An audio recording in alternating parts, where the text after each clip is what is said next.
Bonjour à tous, indignés, objecteurs de conscience et citoyens du monde. Nul ne peut nier la situation précaire dans laquelle nous nous trouvons. Nos sociétés capitalistes sont sur le point de s'écrouler et beaucoup cherchent un coupable. Patrons, immigrés, chômeurs, les partis politiques fondent leurs programmes sur un ennemi désigné et promettent croissance, travail et pouvoir d'achat.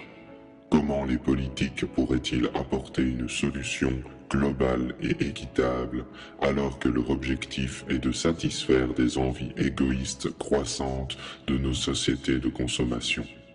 Les citoyens n'ont d'autre choix que de s'indigner. Mais manifester peut-il changer l'état d'esprit politique? Ont-ils seulement le pouvoir de changer?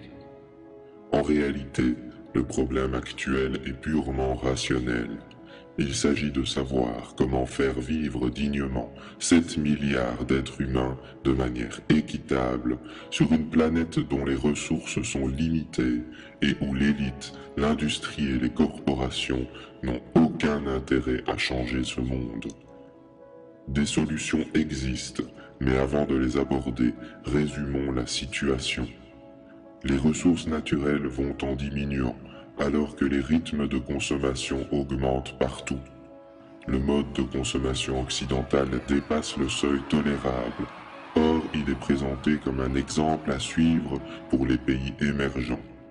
Cette consommation excessive crée de graves dérèglements environnementaux et sociaux. La dette astronomique des États soumet les peuples à l'austérité et au travail perpétuel. L'ère du pétrole touche à sa fin. Or, notre économie tout entière repose sur son abondance. Ces constatations ont un dénominateur commun, le principe de croissance. En effet, chaque acteur économique est soumis à l'obligation de croître indéfiniment pour survivre. Mais plus la production croît, plus les ressources se font rares. Sans pétrole, maintenir la croissance de l'Occident n'est pas possible. Pourtant, sans croissance économique, la dette n'est pas remboursable et les peuples sont soumis au travail éternel.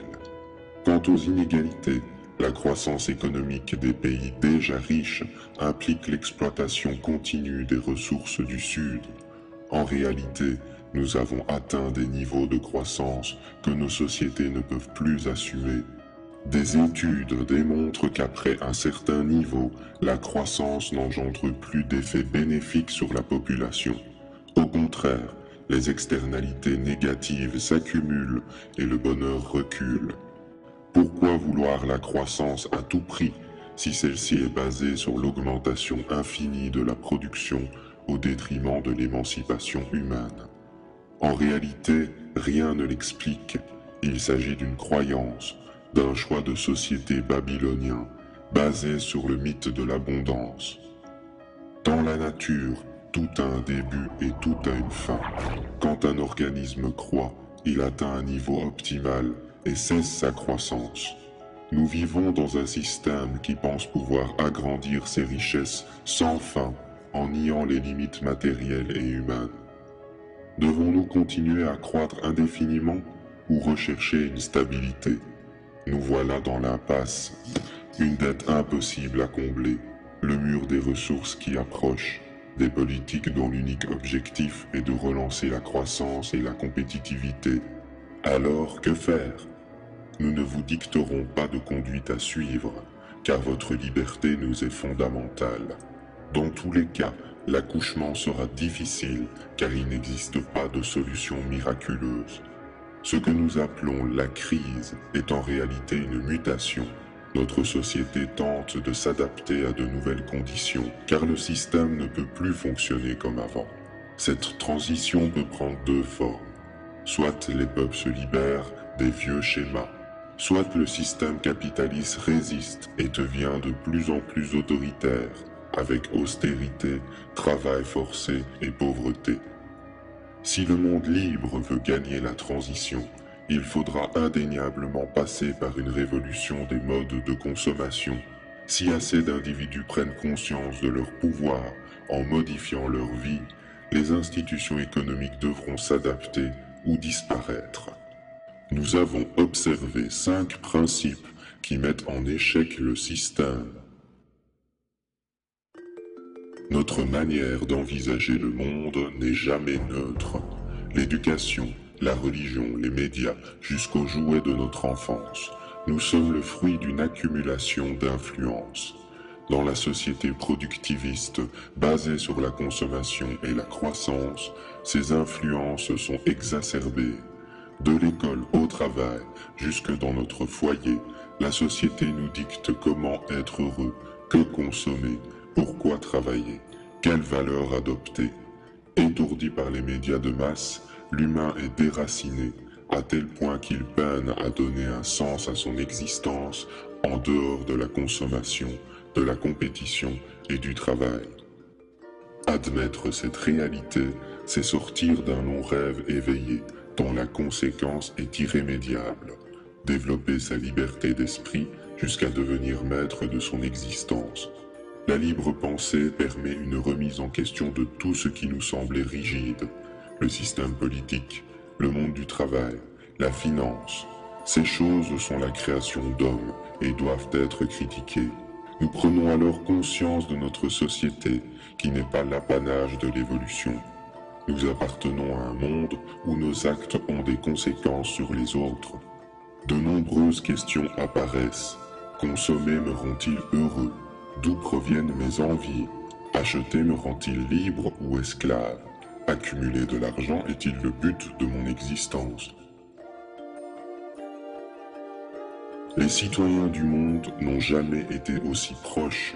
De plus en plus conscients des enjeux environnementaux et sociaux, certains individus développent une responsabilité totale, c'est-à-dire le sentiment que leur responsabilité en ce monde dépasse les frontières de leur personne.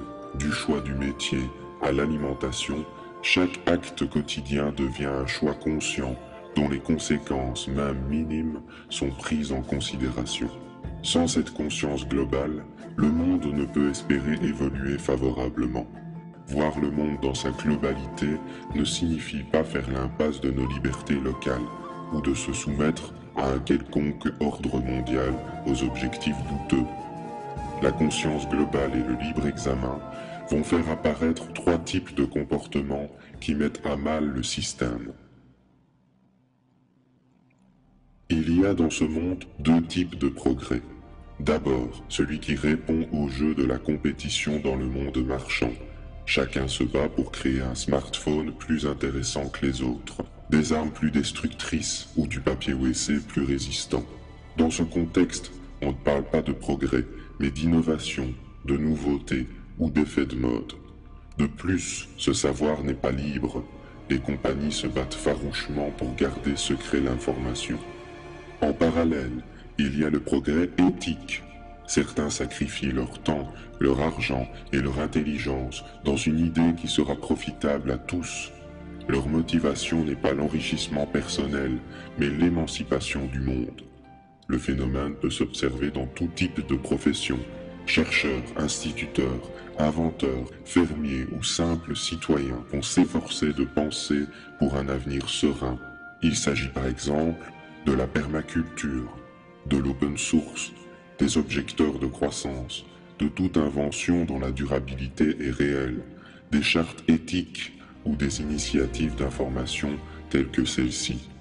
Chacun peut agir à son propre niveau, sans entrer dans une logique prédatrice, et ceux qui ne s'en sentent pas capables peuvent soutenir les initiatives qu'ils croient justes. La gratuité, le don et le bénévolat financent le monde libre. Ces innovations éthiques sont primordiales pour construire le monde d'après, mais ce n'est pas suffisant sans que les citoyens ne prennent part à l'action individuellement ou collectivement. C'est la dimension collective de la transition. Il s'agit concrètement d'expérimenter des projets alternatifs en marge de la société marchande.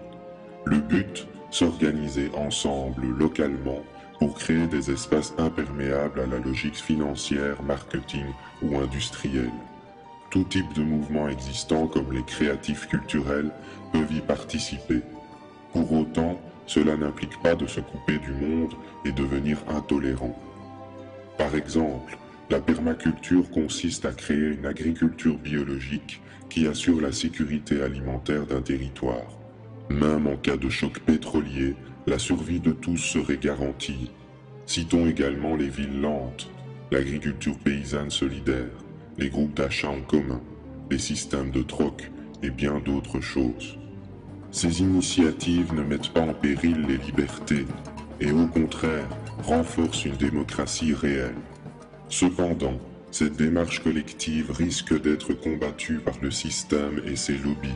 Aussi, sa réussite dépend de l'investissement individuel de chacun. Appelée aussi frugalité choisie ou simplicité volontaire, c'est l'application individuelle de l'adage « penser global, agir local ». Il n'existe aucune règle ou obligation.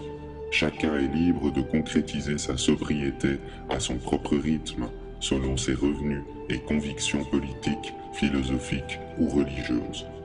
La seule base commune est la prise de conscience de la démesure du système.